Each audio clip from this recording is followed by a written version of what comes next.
There are all kinds of campaigns that I've been asked to run, and I'm in a unique position that I've really gotten to genuinely evaluate success or failure of search, social, AOTT, display, and a lot of other paid campaigns, and what works and what doesn't.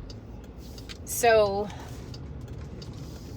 and I've been asked this a couple of times, and I've done videos before on like what I would run, what I wouldn't run, but I thought I'd kind of break down the campaigns that I've run and how I've run them for success. And I'm going to start with the one that everybody loves to hate, Performance Max. There is a ton of hate out there on Performance Max campaigns. They're garbage, they encourage bot traffic, they're just getting Google paid, whatever. And I agree with you with the caveat that if you don't tell Google how you would like your money to be spent and exactly and precisely what you want the campaign to do, 100% it's going to work like garbage. It's going to encourage bot traffic. It's going to get Google paid. And that's not Google's fault. That's our fault for not telling the campaign what we wanted it to do. So, all the people out there that are trashing Performance Max campaigns, in my opinion, have not had a vendor that's run Performance Max the right way.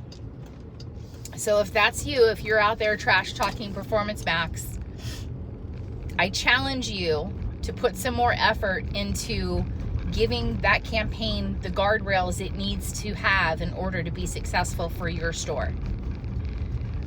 For example, I am running a conquest campaign for trucks at a Chevy dealership.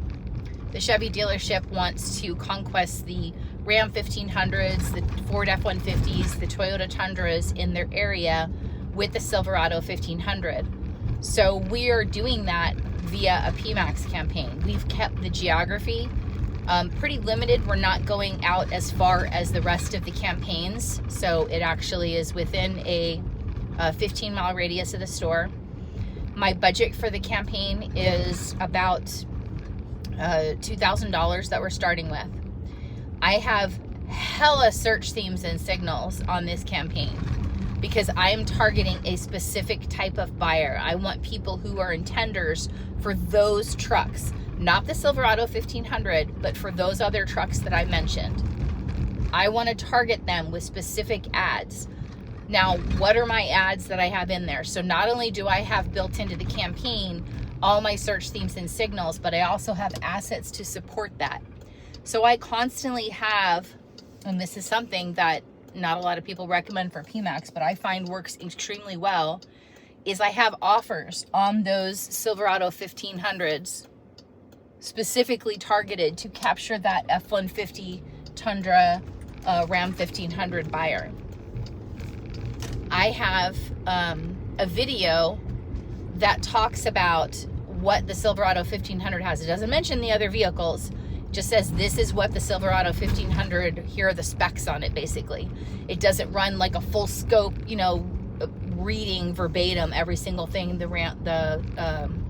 Silverado 1500 has over the competition, but it does have certain details that would stand out to a Ford F-150 buyer, for say, let's just say. So things like GVWR, things like tow ratio or tow ability, that kind of stuff. So I really would challenge you when you're looking at Performance Max specifically to get more in the weeds on guiding the campaign to perform as you like it.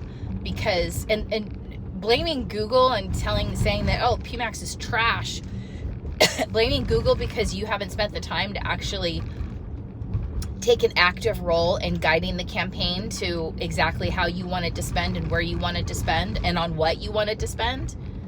I mean, that's kind of silly to me. So every time I hear that, oh, I've heard out there that Performance Max is trash. Yep. If you don't put guardrails on it and you don't give it search themes and signals, 100%. And that is not the fault of Google that it is trash like that. So that's the first part of search. Second part of search, vehicle ads. I know everybody loves to hate vehicle ads, especially because you can't run them without Performance Max now. But the same rules apply of putting search themes and signals on those campaigns. You can do that.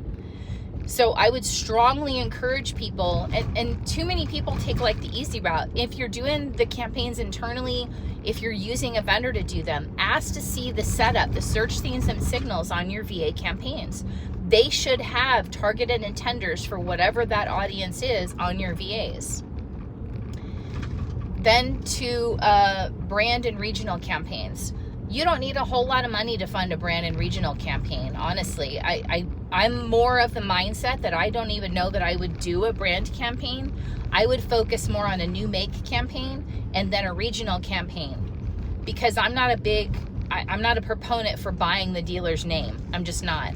Now, if your name of your store is Chevy plus the city you're in, which most of them are, you're not going to have a problem with brand. And I recommend just eliminating that altogether. But you should definitely dive into the regional campaigns. You should definitely throw some money at that. Absolutely on a new make campaign. And for the domestic brands specifically, I think there's a big benefit to having model specific campaigns. So without PMAX, because you can get in some high funnel, mid funnel, low funnel search terms in some of those results by utilizing those types of campaigns. So instead of being 100% dependent on your VAs, you can lean more into hopefully pulling people into the consideration set portion of the marketing funnel instead of right at the bottom at the VDPs at the low end of the marketing funnel.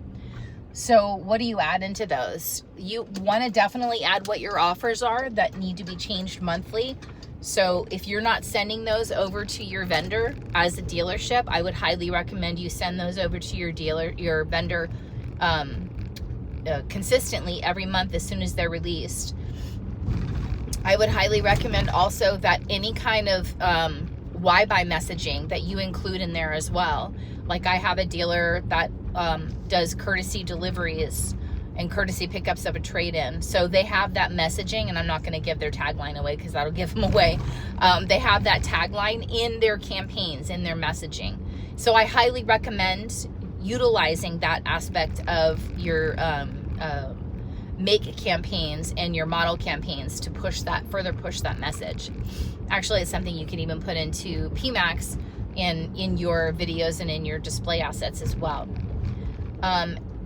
Beyond that, unless there's a special model that you struggle with that you need some more demand generation on, like for example, when the tax credits were going away for EVs, we did run some Performance Max campaigns specifically on EVs, and we targeted some non-OEM buyers of those EVs.